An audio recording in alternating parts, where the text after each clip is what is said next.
Hi friends, Stephanie here, and I'm back with more movie chatter. And as promised, what I have for you today is part 2 of my film noir recommendations.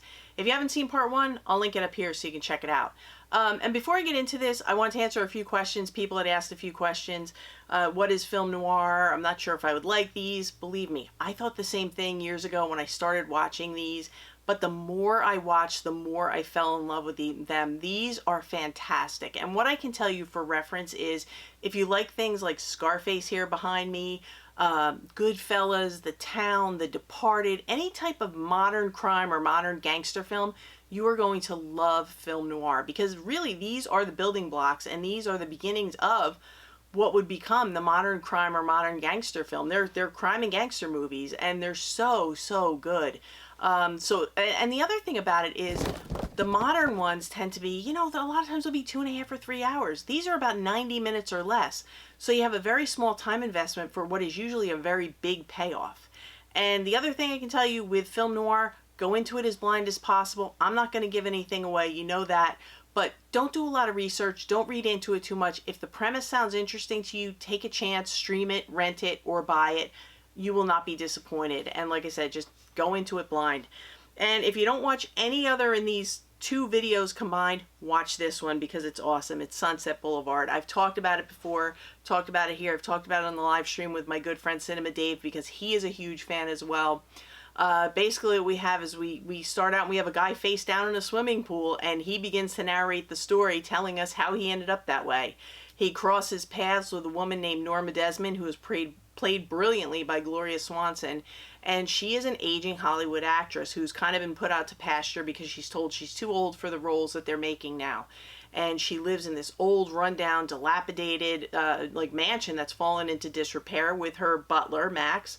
And she is writing herself a screenplay because she wants to write it. She says, if they're not going to write movies for me, I'm going to write my own and I'm going to star in it. She meets our guy in the swimming pool who happens to be a screenwriter, and she offers him a job. She says, I want you to finish it, but the only thing is I'll pay you whatever you want. You can do whatever you want, but you have to stay here with me in the house so I can see what you're doing. And that's what I'm going to tell you. But this has everything in it. It is campy. It is fun. It's funny at times. It's eerie, and it's off-putting at times. It has everything. And if you want to see a film noir that has everything a film noir should have and more, definitely put Sunset Boulevard #1 on your list. You will not be disappointed. It is so good. There's not a bad minute in that film. And this one I talked about on the live stream this week, so some people got a sneak preview of it. It's another fantastic one, and it stars Joan Crawford. It's called Flamingo Road. This is the follow-up to Mildred Pierce, which was another film noir that she actually won her one and only Oscar for I think it was Best Leading Actress. But she won an Oscar for that, and then she followed it up with this one. In this one, she plays a gal who works with a, not a circus, but more like a carnival, and she's an entertainer. She dances and things like that, but she's kind of sick of it. She's sick of the carnival life, and they're in this town, and she likes the feel of the town. She likes the people, and decides she's going to stay behind. So the carnival leaves. She's left behind, and she runs into this guy who is a sheriff's officer. And he starts to talk to her. He offers to take her over to a local cafe and get her something to eat, introduces her to a waitress. He's getting her a waitressing job. She's going to room with the waitress at the place.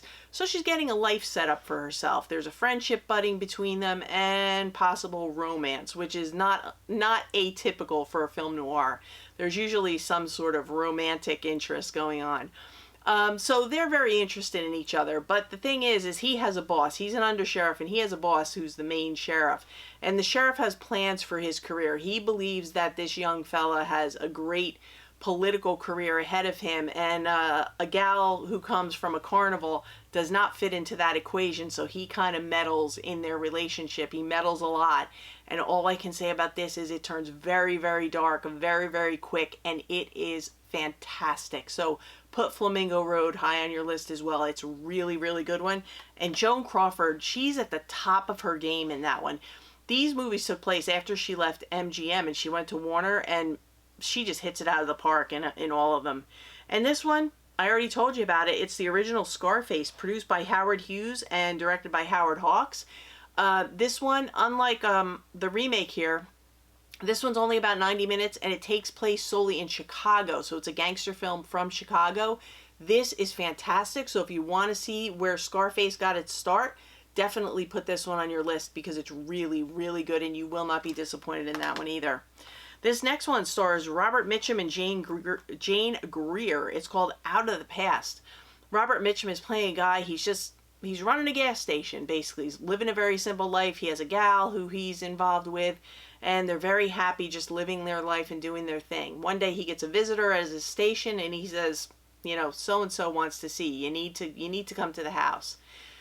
So he gets his gal, they get in the car, and he says, I need you to come with me. I have to go see someone. I need you with me. And in the car, he says, I have to tell you something. And we get a flashback sequence, another typical thing that we see in these film noirs. And he starts to tell her about the person he has to go see and why he has to go see him. And I can't tell you what's going on or why he's going there, but it's really, really good. And Kirk Douglas is also in this one, and he's fantastic. He's not a nice guy, but he's really, really good in the movie. But if you haven't seen Out of the Past, check it out. It's got a little bit of everything in it. And Robert Mitchum, come on, how can you go wrong with Robert Mitchum? But it's really, really good. And this one I talked about, I believe, on the live stream as well. This one's called Crisscross. It stars Burt Lancaster and Yvonne DiCarlo, who you probably know best as Lily Munster. Burt Lancaster plays a guy, Steve. Yvonne DiCarlo plays a woman named Anna. Steve has been out of town. He comes back into town, and the first thing he's doing is he's poking around looking for Anna. Turns out Anna's his ex-wife, who he still has feelings for. He's still interested in her. She seemed, when they meet up at the bar, it seems that she still is interested in him, but they apparently had this very toxic relationship, and he just can't let go of her. But he finds out that she's been seeing someone who is involved in criminal activity.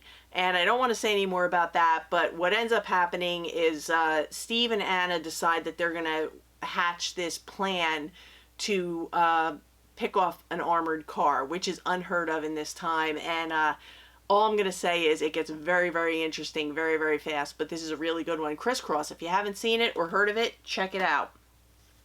And this one was talked about by my good friend Maltese, who has a great YouTube channel, Cinar Therapy. Check him out down below. He also recommended a book called Film-Noir, which I did pick up, and it's an excellent reference book. So if you want to learn more about film noir, it's great. But I'm going to link his video and his channel down below. Go over, check him out, and give him a sub. It's called Gun Crazy. And the long and short of this one is if you like Bonnie and Clyde, you're going to love Gun Crazy, because this is like the groundwork for Bonnie and Clyde. We have a guy who's obsessed with guns, but he doesn't want to hurt anybody or anything. He doesn't want to shoot anything. He just likes to shoot guns. But he doesn't want to hurt anyone. And then he hooks up with a gal who is a performer who's also like a sharpshooter type of thing. She's really, really good with guns. She may not have the same morals as him, and they go off on a rampage. And that's all I'm going to say. If you know Bonnie and Clyde, you'll enjoy Gun Crazy. So check that one out. The next one stars Robert Mitchum and Shelley Winters in Night of the Hunter. And this was mentioned in the last video, so I figured I'd pull it in for this pile. Because it also has a Criterion release, but this is very, very popular, and for good reason. It's excellent. Robert Mitchum plays a guy who's kind of a false prophet. He's going around telling everyone he's this pastor. However, he's leaving a trail of dead women behind him, and he comes across this one gal who he has sought out for a certain reason, which I'm not going to tell you. And she has two young kids with her, and she's fine with him. She's very interested in him, but the kids are like, there's something off with him, and they're not happy about it. And the kids one night are, they're always trying to get away from him. And I can't get into what goes on, but one night the kids are trying to sneak off, and they're trying to get away from him, and he is following them all through the night. Everywhere they go, he shows up, and he's in the distance, and he's just singing this song, and it is so, so eerie. Like, the whole situation is so eerie. He's so creepy, he'll make your skin crawl, and he's such a bad guy, and he tries so hard to be a nice guy, but he is not a good guy. But if you haven't seen Night of the Hunter, highest recommendation. So, so good. Don't sleep on it. Either check out, this is the Kino Lorber edition, but like I said, there's also a Criterion, so you can pick it up now during the sale for probably $19. And you know Betty Davis had to be in here somewhere, so I chose The Letter. And we start out, Betty Davis plays a gal who is married to a wealthy plantation owner. A gentleman friend comes to visit her one night and shots are fired and he is dead on the floor. Betty Davis's character claims it is self-defense, and an investigation is hatched to find out how this guy ended up dead on the floor, and was it self-defense or is she trying to cover something up? And that's all I'm going to say. It is fantastic. The Letter, it's a really good one. And this next one is called Laura. And who's in this one? Gene Tierney and Dana Andrews. Also Vincent Price is in this one. We have a gal by the name of Laura, obviously, who we believe is found murdered in her apartment.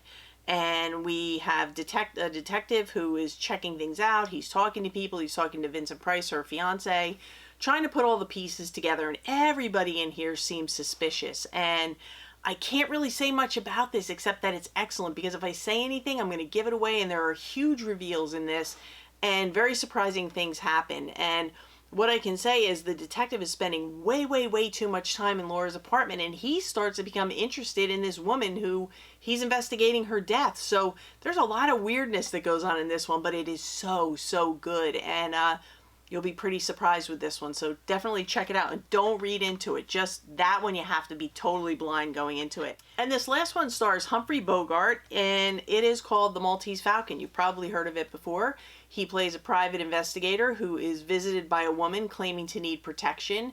However, the men around her are starting to show up murdered, and he's really not sure why. He needs to find out why.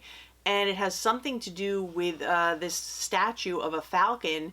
And he's not sure why this falcon statue is so important that people would actually be showing up dead. And are they dead because of something to do with this falcon or other reasons? And that's all I can tell you, because he's investigating it and I don't want to give it away.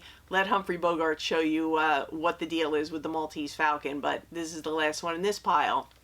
So what I'm going to do is I'm going to grab my last few and then we're going to wrap this one up. Okay, friends, just a few more movies and we're going to wrap this one up. Now, the first three that I have here star the duo of Humphrey Bogart and Lauren Bacall, and the first one is called The Big Sleep. And Humphrey Bogart plays a guy who is hired by a very wealthy family to try to get their daughter out of some severe gambling debts that she has incurred. And while he's doing his investigation to try to resolve this issue, he finds out there's a lot more to the story than what it seems. And there are love triangles and organized crime and gambling and all kinds of bad things going on. So if you haven't seen The Big Sleep and you want to see a good one, definitely put this one high on your list. And the next one, starring Humphrey Bogart and Lauren Bacall, is called Kilargo. And Humphrey Bogart plays a guy who goes down to visit the widow of a friend of his who has passed on, and she and her father-in-law, who is disabled, they run this hotel together. And while he's down there, there's this hurricane going on, and so they're kind of trapped in the hotel. But what he finds out is they are under control of this sadistic gangster, and that seems to be who's really running the show. And Humphrey Bogart has to figure out a way to get them out of this horrible situation that they're in. And Key Largo's a winner, so definitely check that one out. And this last one starring our duo is called Dark Passage, and this is a pretty simple premise. Humphrey Bogart is a guy who's been jailed for the murder of his wife, and he breaks out to try to go about proving his innocence in this crime. And that's all I can tell you about it, except that it is fantastic, so definitely put this on your list to watch. Now, I have a few more films, but these are ones that I have not seen but have been recommended to me. So what I'm going to do is I'm going to watch these films, and then at the end of the month, I'm going to do a review on them and let you know what I thought of them. So I'm just going to show them to you in case you want to follow along. Maybe you want to watch them with me. The first one stars Joan Crawford in The Damned Don't Cry.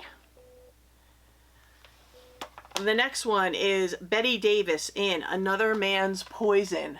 Betty Davis, I'm up for anything with Betty Davis.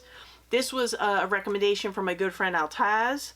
It's Orson Welles in The Stranger.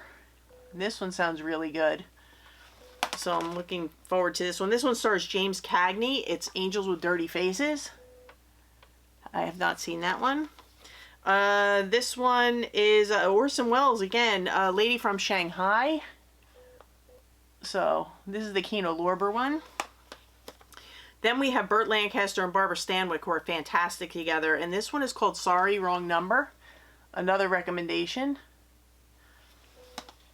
And the last one is called The Woman in the Window. It's a Fritz Lang film. So I'm going to be watching those, and I will do a review for you at the end of the month, and I will let you know what I thought of these that I haven't seen before. So I can list those down below in the description, so if you want to grab any of them and watch along with me, feel free, and we'll talk about it. So that's going to do it for me today. Those are my film noir recommendations. I hope you found a few to put on your list to check out. You're really going to enjoy film noir if you get into it, I think. I know things like that. Come on. Anyway, I want to thank you all, as always, for watching. You know I appreciate it, and you know I appreciate you being here. And if you like things like this, consider subscribing. We do collection updates, things like this, recommendations. We do top 10 lists, hauls, everything.